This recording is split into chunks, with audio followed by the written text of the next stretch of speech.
चलिए हम लोग को प्रश्न के माध्यम से आधुनिक भारत को समझ रहे हैं, है ना। और यह सीरीज जो है बीपीएससी, दरोगा सभी के लिए काफ़ी इम्पोर्टेंट ये होने वाला है। तो एक एक प्रश्न को ध्यान से सुनिए, ध्यान से समझिए और यहाँ एक क्वेश्चन से कई क्वेश्चन बनेंगे, उस पर भी ध्यान देना है। तो चलिए पहला क्वेश्चन आज देखते हैं। पुर्तगालियों की कंपनी एस्तादो द इंडिया को पूर्णतया एक लुटेरा एवं परजीवियों का राज्य कहा गया, क्योंकि, है ना। क्वेश्चन कर रहा है कि पुर्तगालियों की कंपनी एस्तादो द इंडिया को पूर्णतया एक लुटेरा एवं परजीवियों का राज्य कहा गया, क्योंकि ऑप्शन है ए में इसमें भारत के विदेश व्यापार पर पूर्ण एकाधिकार स्थापित किया। बी ऑप्शन है यह निहत्थे एशियाई जहाजों को निर्ममता पूर्ण लूट कर संपन्न बना। सी में है इसने सामुद्रिक डकैती और लूटमार को वाणिज्य से कहीं अधिक महत्व प्रदान किया। और डी में है उपर्युक्त सभी। तो इसमें कौन आंसर होंगे? पहला। तो इसमें आंसर होगा उपर्युक्त सभी, है ना। पुर्तगाली लोग जो यहाँ आए थे तो यहाँ आने का दो उद्देश्य था। कहा जाता है कि ये एक हाथ में तलवार और एक हाथ में क्रॉस लेकर आए थे पुर्तगाली यहाँ आकर एक नीति चलाया, ब्लू वाटर पॉलिसी। ये फ्रांसिस्को डी अल्मीडा के द्वारा चलाया गया था, है ना। ब्लू वाटर पॉलिसी का अर्थ होता है कि पूरे हिंद महासागर पर अपना एकाधिकार स्थापित करना, यानी अन्य देशों के जहाजों को क्या करता था, ये लूट लेता था और दूसरे देश के सभी जहाजों को यहाँ से हटा दिया। अब पूरे हिंद महासागर के व्यापार पर अपना एकाधिकार स्थापित किया, है ना। इसने एक व्यवस्था स्थापित किया था, कार्टेज अल्मीडा व्यवस्था, है ना। इस व्यवस्था में होता है कि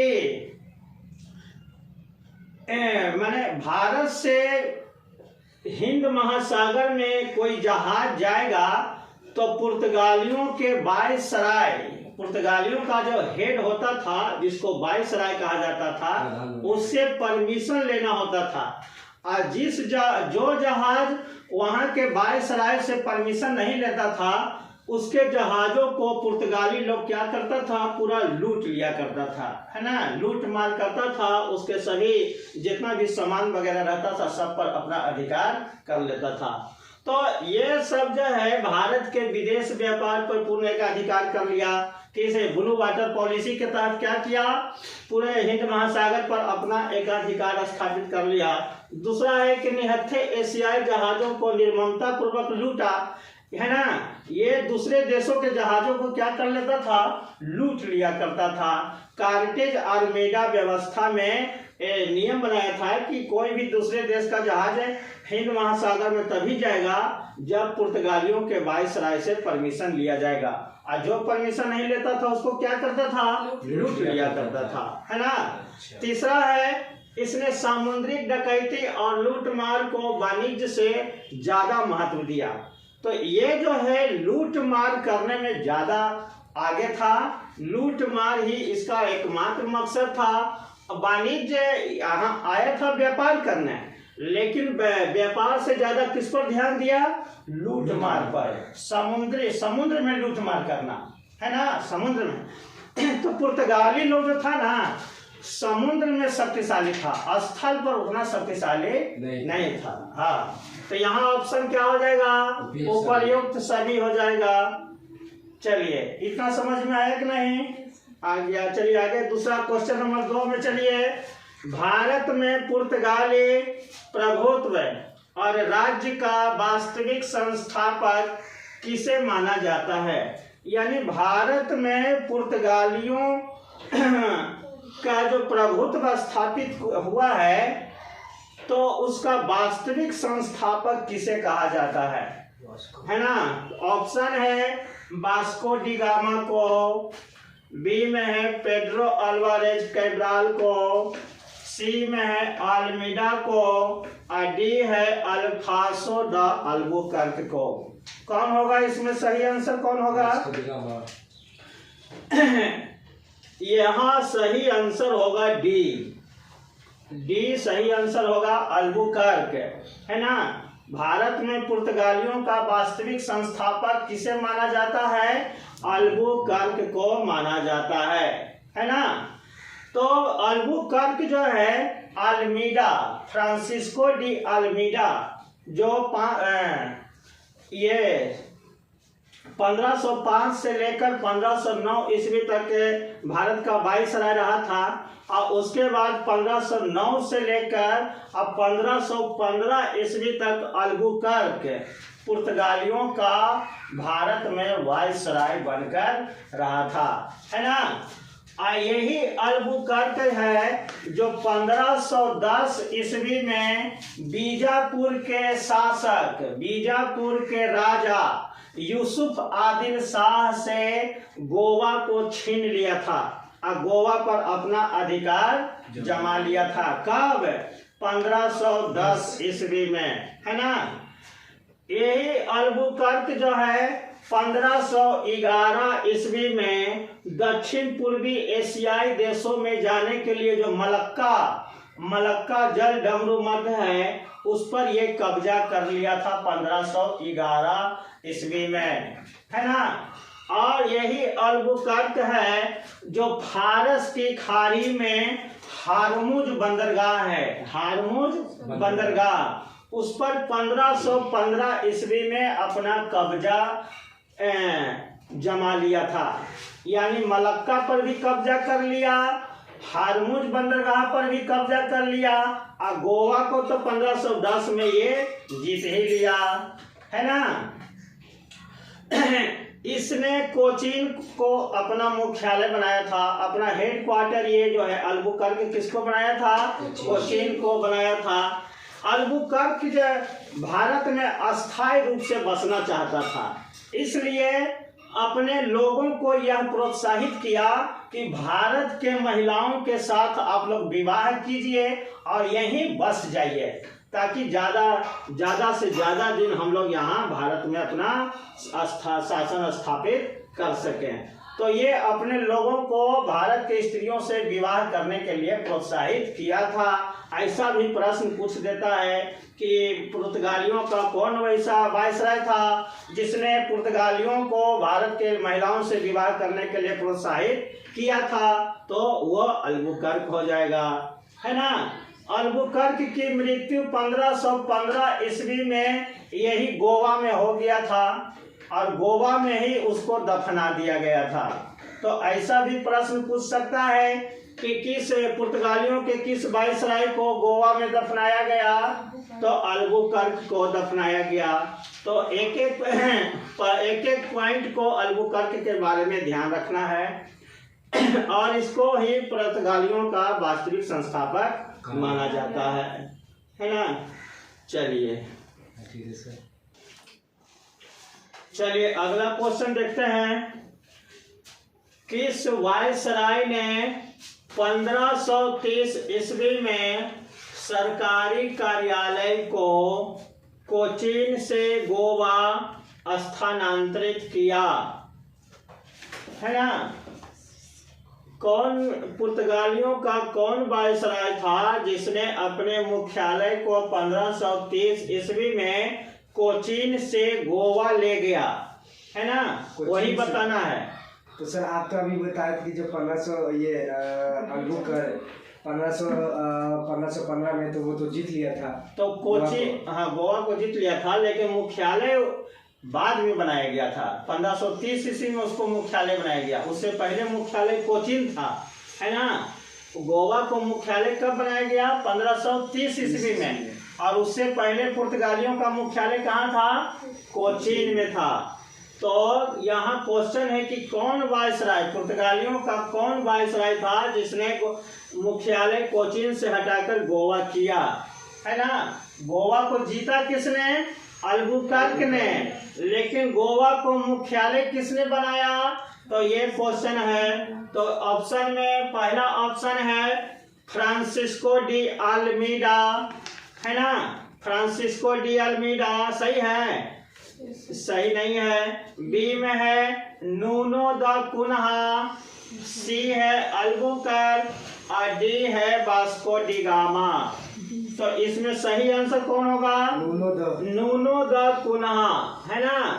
ये 1529 ईस्वी से 1539 ईस्वी तक भारत में पुर्तगालियों का वायसराय रहा था, है ना। 1529 से 1539 ईस्वी तक ये भारत में पुर्तगालियों का वायसराय था।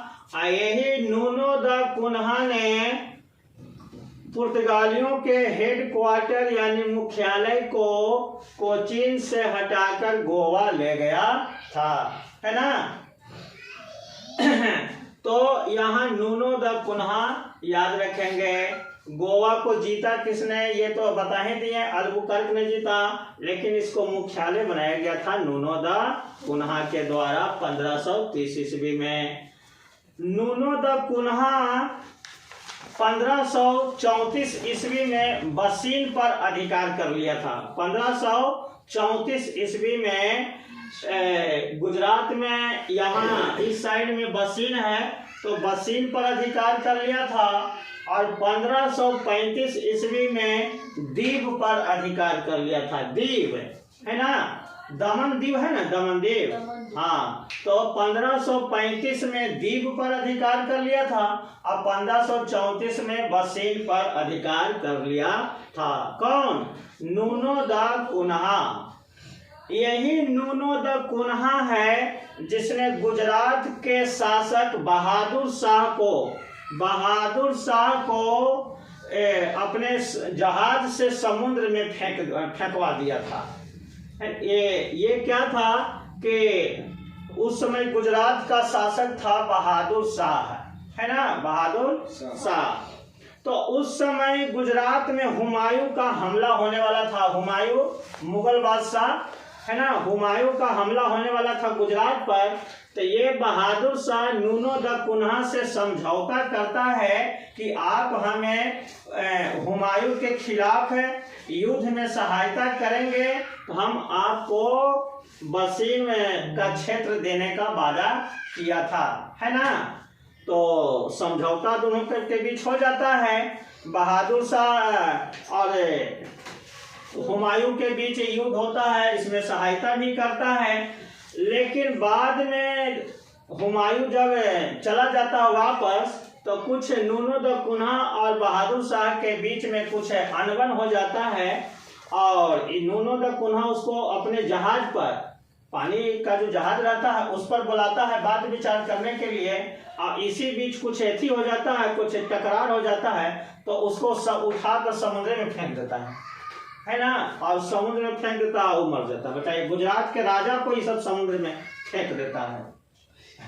बताए, ये था। तो नूनो द कुन्हा गुजरात के राजा बहादुर शाह को क्या किया था? जहाज से समुद्र में फेंकवा दिया था 1537 ईस्वी में। कब फेंकवा दिया था? 1537 ईस्वी में। इसे भी ध्यान रखेंगे। चलिए अगला क्वेश्चन है। ये क्वेश्चन समझ में आ गया ना? अब अगला क्वेश्चन देखते हैं। प्रथम डच अभियान दल। अब डच के बारे में, ये पुर्तगाली के बारे में बहुत सा क्वेश्चन देख लिए। अब डच के बारे में जानते हैं।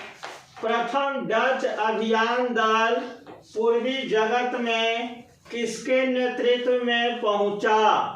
पहली बार डच अपना एक अभियान दल पूर्वी देशों में भेजा था। तो वो जो अभियान दल आया था वो किसके नेतृत्व में आया था, ये क्वेश्चन है। तो अभी इससे पहले हम लोग पुर्तगालियों के बारे में पढ़ रहे थे, उसके बारे में क्वेश्चन आंसर जान रहे थे। अब हम लोग डच के बारे में जानेंगे। अभियान दल का अर्थ क्या है? माने डच अपना इधर पूर्वी देशों के साथ व्यापार करने के लिए, माहौल को समझने के लिए अपना एक दल भेजा था, समूह भेजा था, है ना। तो उसका उस दल का नेतृत्व कौन कर रहा था, यही क्वेश्चन है। तो कोई अब ऑप्शन सुनिए। ए में है वास्को डी गामा, बी में कार्लेनियम हाउटमैन, और सी में कैप्टन मिडल्टन, और डी में इनमें से कोई नहीं। तो इसमें कौन हो जाएगा आंसर? तो ये इसमें आंसर होगा कार्लेनियम हाउटमैन, है ना। पहला डच यात्री पूछेगा कि कौन आया था, पहला डच यात्री पूर्वी देशों में कौन आया था, तो कार्नेलियम हाउटमैन आया था। 1595-96 में आया था। ये कब आया था? 1595-96 में आया था, है ना। तो डच ईस्ट इंडिया कंपनी की स्थापना कब हुई थी? डच ईस्ट इंडिया कंपनी की स्थापना 1602 ईस्वी में हुआ था। डच ईस्ट इंडिया कंपनी की स्थापना 1602 ईस्वी में हुआ था। डच वर्तमान में किसे कहा जाता है? तो डच वर्तमान में नीदरलैंड को, है ना, नीदरलैंड, उस समय नीदरलैंड को हॉलैंड कहा जाता था, और हॉलैंड को वर्तमान में नीदरलैंड कहा जाता है। और वहाँ के लोगों को ही उसे ही डच भी कहा जाता है। नीदरलैंड को ही क्या कहा जाता है? डच कहा जाता है। तो ये डच के बारे में हो गया।